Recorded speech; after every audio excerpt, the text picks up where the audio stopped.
Salam, hər vaxtınız xeyir. Bu da bizim 23-cü dərsimiz. İlk öncə keçən dərsin ev tapşırıqlarına baxırıq. Birinci tapşırıqda cümlələri tərcümə edirik və ilk cümləmiz belədir. Mən ona ətir hədiyyə etmək istəyirəm. Olur. I want to give him və yaxud da her. Ondan sonra da perfume. Yəni burada ona sözünü kişi cinsində düşünürüksə olur him, qadın cinsində düşünürüksə olur her. Digər cümləmiz yağış kəsəndə parka getmək istəyirəm. Birinci deyirik yağış kəsəndə və anda əndə şəkilçisi olur when, sonra yağış deyirik, the rain, sonra da kəsmək sözü, yəni stop. Və rain sözü təkdə olduğu üçün deməli stops. Ondan sonra da digər cümləmizi tərcümə edirik, yəni deyirik parka getmək istəyirəm. Olur I want to go to the park. Üçüncü cümlə biz hər gün ingilis dili öyrənməyə çalışırıq. Deyirik biz çalışırıq, we try, ondan sonra öyrənməyə, burada öyrənmək sözünü həm to learn, həm də to study olaraq işlədə bilərik. Ondan sonra English deyirik, yəni ingilis dili, sonra da hər gün, every day və yaxud da every day sözündə cümlənin əvvəlində işlədə bilərsiniz. Dördüncü cümlə o həmişə mənim adımı unudur. Birinci deyirik o həmişə unudur, he always forgets, ondan sonra da mənim adımı, my name. Beşinci cümlə o arada işığı söndürməyi unudur. Və burada arada sözünü işlətməyin yolları çoxdur. Ola bilər siz tamam başqalarını işlətmisiniz. Əgər siz də sometimes olaraq işlətsəz, onda birinci deyirik sometimes və yaxud da he-dən sonra deyirik. Ondan sonra o unudur, he forgets, sonra da işığı söndürməyi. İşığı söndürməkdə iki cür olurdu. Bir, to turn off the light, bir də to turn the light off. Yəni bu cümləni bir neçə formada deyə bilərsiniz. İkinci tapşırıqda isə cümlələri tamamlamalıydıq. Və birinci cümləni tamamlamaq üçün biz burada lend me sözündən sonra an ear və yaxud da your ear sözlərini işlədə bilərdik. İkinci cümləmizi tamamlamaq üçün isə on sözünü işlətməliydik, yəni cümlə olmalıydı keep an eye on my son. Üçüncü cümlənin sonunda isə deməliydik a hand. Dördüncü cümləmizdə deməliydik she eats like a bird, yəni burada like sözünü işlətməliydik. Beşinci cümləmizin sonunda isə deməliydik wall, yəni cümlə olmalıydı he drives me up the wall. Ev tapşırıqlarımız bu qədər, indi isə keçirik yeni dərsimizə. İlk sözümüz götürmək. Bu şəkildə yazırıq to take, deyirik take. Məsələn desək çətrini götür. Birinci gəlin çətir sözünü öyrənək. Bu şəkildə yazılır. An umbrella deyilir, umbrella. Və cümləmiz əmr şəklində olduğu üçün birinci deyirik götür, yəni take, sonra da çətrini, yəni sən öz çətrini. Ona görə deyirik your umbrella. Olur, take your umbrella. Take your umbrella. Sarah, take the umbrella. Və yaxud da demək istəsək, mən həmişə səhvən onun qələmini götürürəm.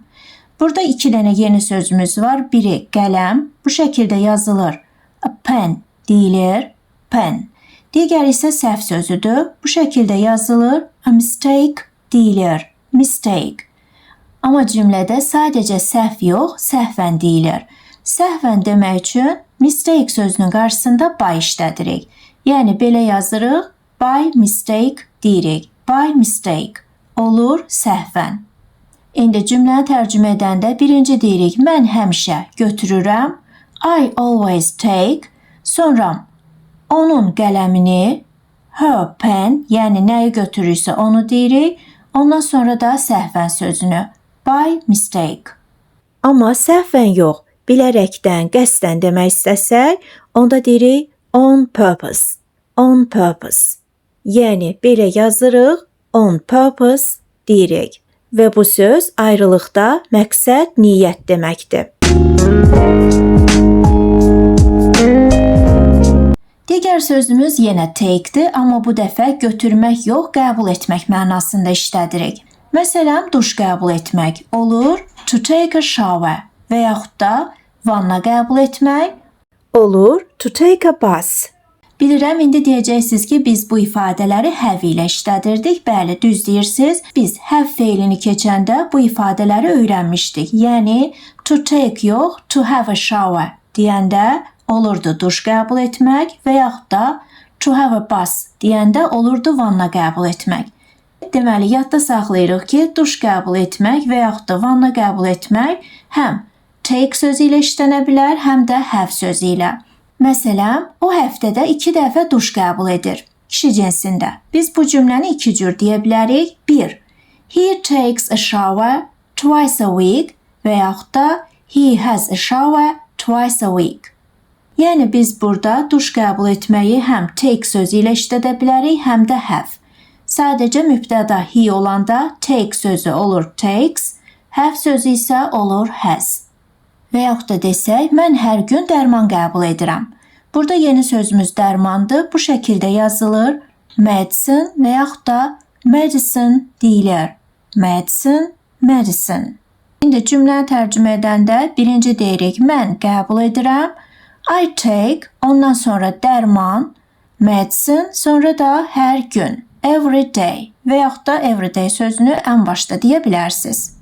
Və bilirsiniz ki, biz gündəlik danışıqda dərman qəbul edirəm, yox, dərman atıram deyirik. Məsələn, o gündə 2 ədəd dərman atır. Görürsünüz, biz burada qəbul edir, yox, normalda atır deyirik.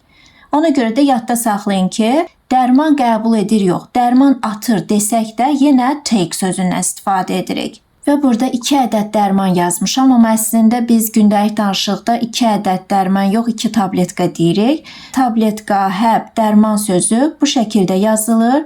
A pill deyilir, pill. Və yaxud da bu şəkildə yazılır. A tablet deyilir, tablet. İndi cümləni tərcümə edəndə birinci deyirik, o atır, yəni qəbul edir. She takes. Ondan sonra 2 ədəd dərman. Yəni 2 tabletka olur 2 pills və yaxud da 2 tablets. Və 2 ədəd deyildiyi üçün biz bu sözləri cəmdə yazırıq. Yox, əgər 1 ədəd deyilsə, onda təkdə yazırıq. Ondan sonra da gündə olur a day. Yəni bir gün nəzərdə tutulduğu üçün a day deyilir. Və bir də yadda saxlayın ki, dərmanın miqdarını deyəndə, yəni tabletka olaraq sayını deyəndə biz artıq orada dərman sözünü medicine olaraq işlətmirik. Ya pill deyirik, ya da tablet. Və yaxud da desək, o hər axşam yuxu dərmanı içir. Baxın, artıq qəbul edir yox, atır yox, içir desək, yenə də take sözündən istifadə edirik. Yəni, dərman içirəm, dərman atıram, dərman qəbul edirəm demək istəsəz, hamısında feil olaraq take işlədirsiniz. Və burada yuxu dərmanı bizim yeni sözümüzdür. Bu şəkildə yazılır. Sleeping pill deyilir. Sleeping pill. Yəni burada sleeping sözü yuxu kimi gedir. İndi birinci deyirik, o içir, yəni she takes, ondan sonra yuxu dərmanı, a sleeping pill, ondan sonra da hər axşam, every evening.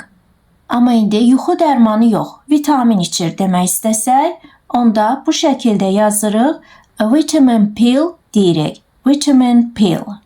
Yəni cümləmiz olur, she takes a vitamin pill every evening. Və yaxud da demək istəsəz, dərmanını vaxtında at. Onda birinci deyirik at, yəni qəbul elə, take, ondan sonra dərmanını, yəni sən öz dərmanını, ona görə olur your medicine, ondan sonra da vaxtında, yəni on time. Deməli olur, take your medicine on time. Və yaxud da demək istəsəz, gündə 3 dəfə bir tabletka qəbul et və yaxud da bir tabletka iç, bir tabletka at, fərqi yoxdur. Həmin sözü birinci take olaraq işlədirsiniz, ondan sonra bir tabletka, yəni one tablet və yaxud da one pill. Ondan sonra da gündə 3 dəfə, yəni 3 times a day. Deməli cümləmiz olur, take one tablet 3 times a day və yaxud da take one pill 3 times a day. You need to take this medicine How many times a day? 2 times a day. Okay, thank you. Az öncə dialoqda eşitdiyiniz you need to take this medicine cümləsinin tərcüməsi belədir. Sizə bu dərmanı qəbul etmək lazımdır. Və mənə elə gəlir ki, bu cümləni hamınız başa düşdünüz, çünki burada keçmədiyimiz heç bir söz yoxdur. Sadəcə keçmədiyimiz bir qayda var, o da need sözündən sonra gələn feilin to ilə işlənməsidir. Yəni, yadda saxlayırıq ki, nəsə etmək lazımdır deyiriksə, onda need sözündən sonra gələn feili to ilə işlədirik. Məsələn, ona ingilis dili öyrənmək lazımdır. Birinci deyirik, ona lazımdır, yəni she needs. Ondan sonra öyrənmək, to learn və yaxud da to study, sonra da ingilis dili, English. Yəni cümləmiz olur, she needs to learn English və yaxud da she needs to study English. Sonra isə belə bir sual eşitdik, how many times a day? Bunun mənası isə belədir, gündə neçə dəfə? Və bu cümlənin içində bilmədiyimiz hissə how many-dir. How many Azərbaycan dilində neçə deməkdir. Yəni belə yazılır, how many deyilir, tərcüməsi də olur, neçə, nə qədər.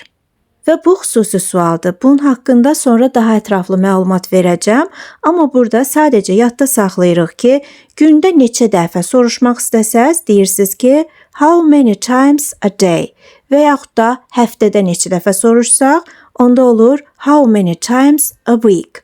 Yəni, day sözünün əvəzinə week deyirik.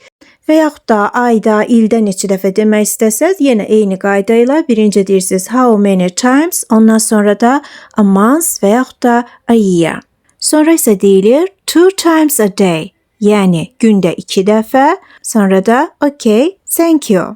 Yəni, yaxşı, təşəkkür edirəm. Və burada bilmədiyimiz okay sözü yaxşı, oldu deməkdir. Thank you isə təşəkkür edirəm deməkdir. Digər sözümüz yenə də to take. Amma bu dəfə aparmaq mənasında.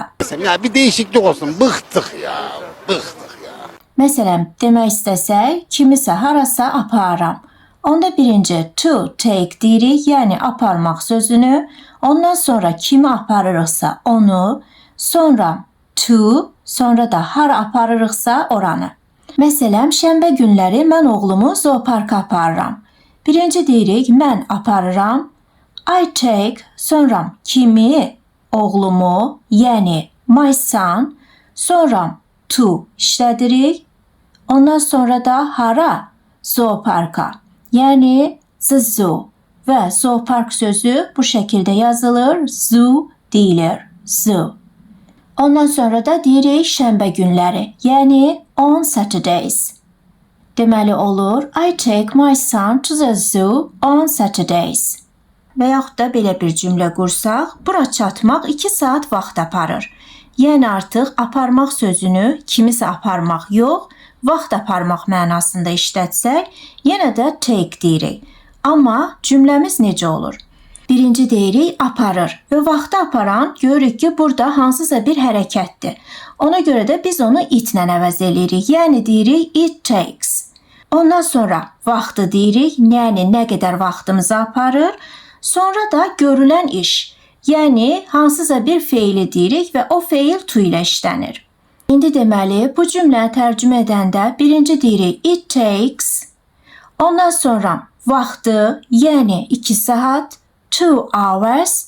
Ondan sonra feili deyirik, yəni çatmaq sözünü to get, sonra da bura, yəni here. Deməli cümləmiz olur it takes 2 hours to get here. Və biz bilirik ki, to get feilini çatmaq mənasında işlətsək, ondan sonra to işlənir. Amma bura sözünün, yəni here sözünün qarşısında to işlənmir. Ona görə sadəcə olur to get here.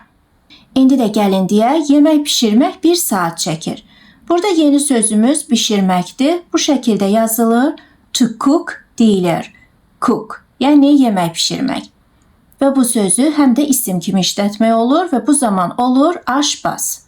İndi yeni sözümüzü bildiksə, gəlin keçək cümləmizə. Baxın, indi burada vaxt aparır yox, 1 saat çəkir deyilir. Amma yenə də cümləmizi it takes-dən başlayırıq. Yəni, vaxt aparır demək istəsəz və yaxud da nə qədərsə çəkir demək istəsək, birinci deyirik it takes.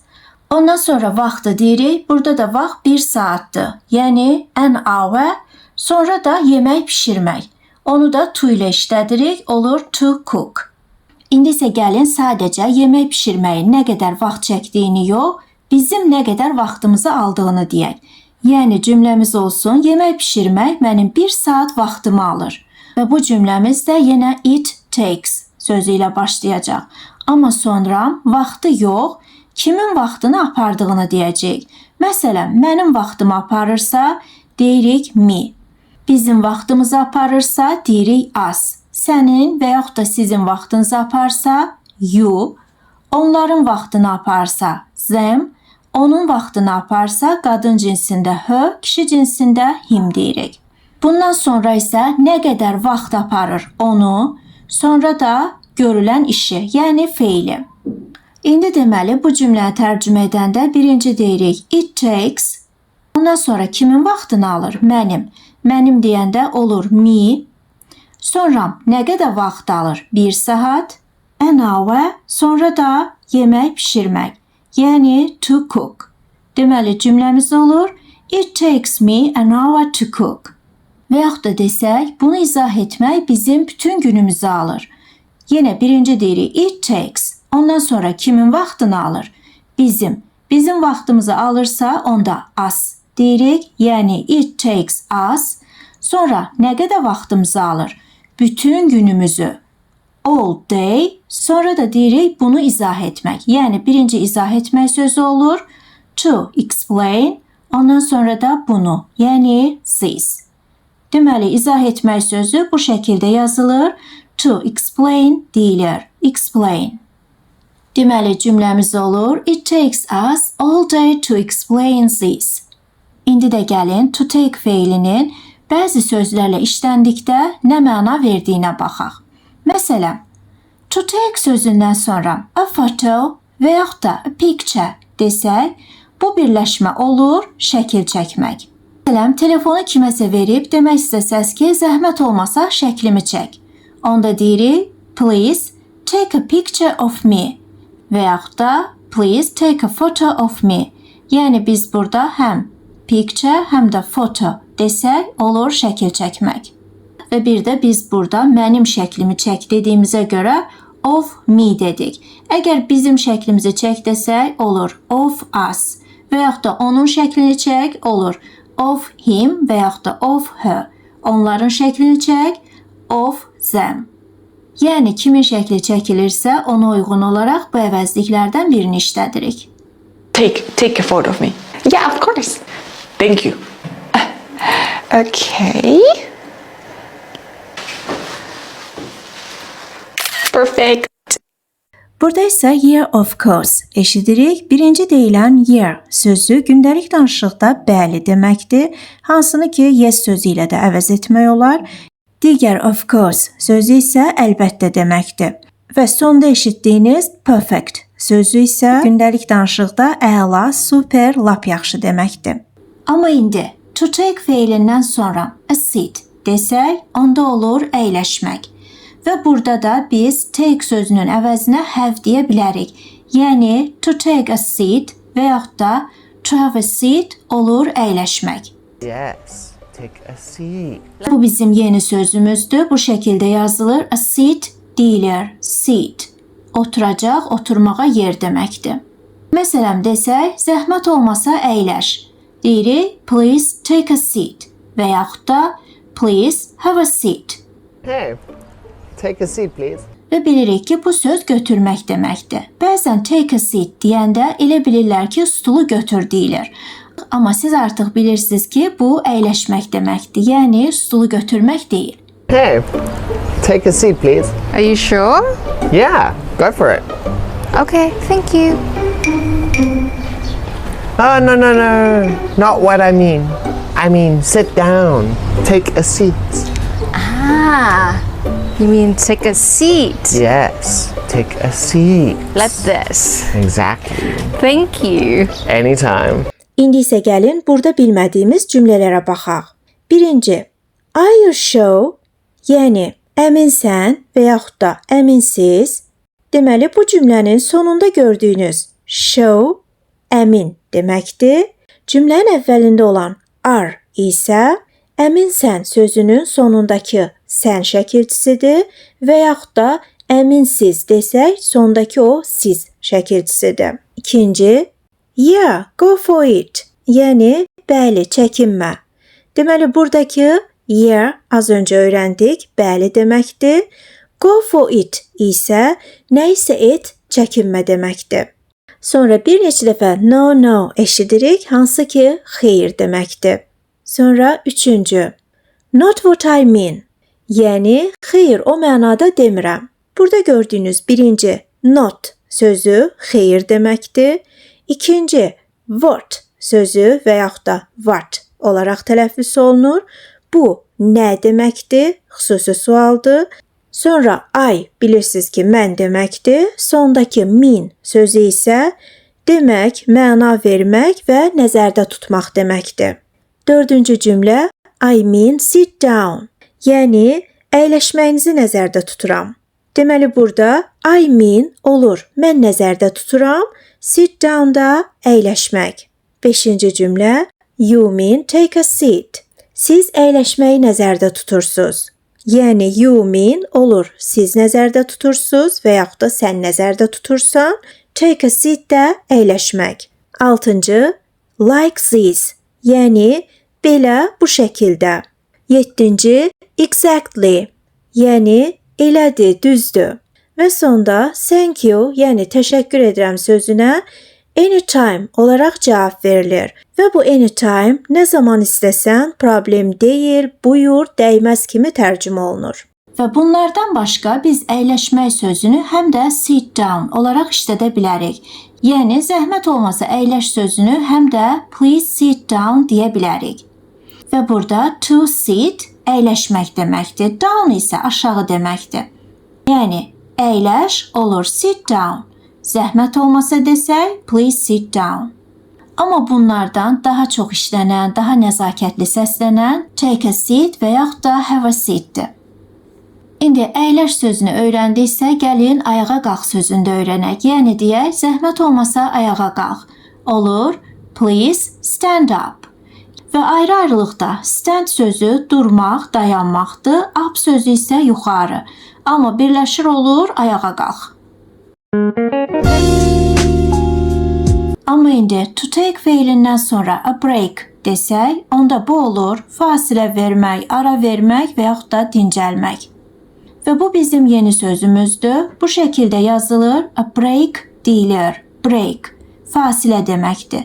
Amma feil kimi işlətsək, yəni to break olur sındırmaq, qırmaq və yaxud da pozmaq. Amma bu yazdığımız bir şeyi pozmaq yox, hansısa bir qanunu, qaydanı pozmaq mənasında işlənir. İndi əgər desək, mən fasilə vermək istəyirəm. Birinci deyirik, mən istəyirəm, I want, sonra da fasilə vermək. Yəni, to have a break. Hey you. You work so hard. Take a break. Burada isə sadəcə you work so hard cümləsində hard sözünü bilmirik, hansı ki çətin, ağır, gərgin, çox zəhmətlə və bərk deməkdir. Yəni cümlənin tərcüməsi olur, sən çox işləyirsən, çox çalışırsan və yaxud da sən çox gərgin çalışırsan. Və yaxud da to take feilindən sonra part desək olur iştirak etmək. Və harda iştirak etdiyimizi demək istəsək, onun qarşısında in işlədirik. Həmin o in daha dəyişəkilçisi olur. Məsələn, o hər yarışda iştirak edir. Birinci deyirik, o iştirak edir. Yəni, he takes part. Ondan sonra hər yarışda birinci dadə deyirik, yəni in. Ondan sonra da hər yarış olur, every competition. Burada yarış bizim yeni sözümüzdür. Bu şəkildə yazılır, competition deyilir, competition. Həm yarış, həm də müsabiqə deməkdir. Və bu söz ayrılıqda hissə deməkdir. Belə yazılır, part deyilir, part. Və yaxud da yarışda yox, iclasda iştirak edir desək, ilk öncə gəlin iclas sözünü öyrənək. Bu şəkildə yazılır, a meeting deyilir, meeting. Həm iclas, həm də görüş deməkdir. Deməli, birinci deyirik, o iştirak edir, he takes part, ondan sonra da iclasda, yəni in the meeting. Və yaxud da desək, o oyunda iştirak edir. Onda olur, he takes part in the game. Yəni oyun sözü belə yazılır, game deyilir, game. Amma indi sadəcə oyunda yox, olimpiya oyunlarında desək, onda olur, he takes part in the Olympic Games. Yəni olimpiya sözü bu şəkildə yazılır. Olympic və yaxud da Olympic deyilir. Və yaxud da desək, o seminarlarda iştirak edir. Onda olacaq, he takes part in seminars. Yəni, seminar sözü bu şəkildə yazılır. Seminar deyilir. Seminar.